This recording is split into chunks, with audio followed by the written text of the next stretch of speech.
नमस्कार दोस्तों। हर हर महादेव।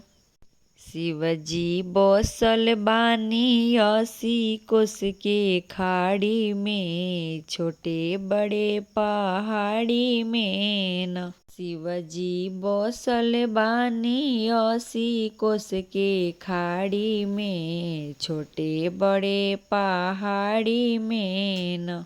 जलवा भर भर के ले आई हर हर देव नहावाए, तो संगम से जलवा भर भर के ले आई हर हर देव नहावाए, हर हर देव नहावाए। शिवजी बसल बानी 80 कोस के खाड़ी में, छोटे बड़े पहाड़ी में।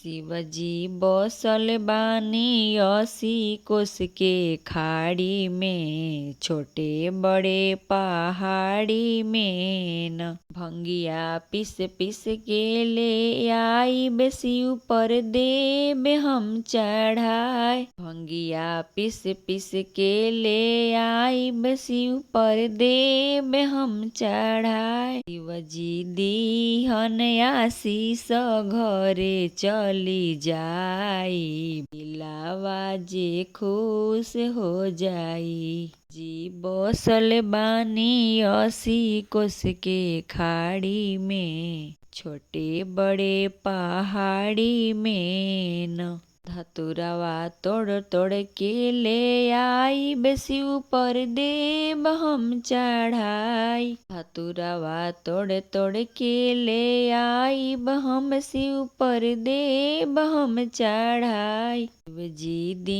दी आशीष घरे चली जाई, नवाज खुश हो जाई। जी दी आशीष घरे जाई, नवाज खुश हो जाई। जी बसल बानी ऊंचे ऊंचे पहाड़ी में, छोटे बड़े पहाड़ी में न। शिवजी बसल बानी 80 कोस के खाड़ी में, छोटे ऊंचे पहाड़ी में न। शिवजी बसल बानी 80 कोस के खाड़ी में, ऊंचे ऊंचे पहाड़ी में न, ऊंचे ऊंचे पहाड़ी में न।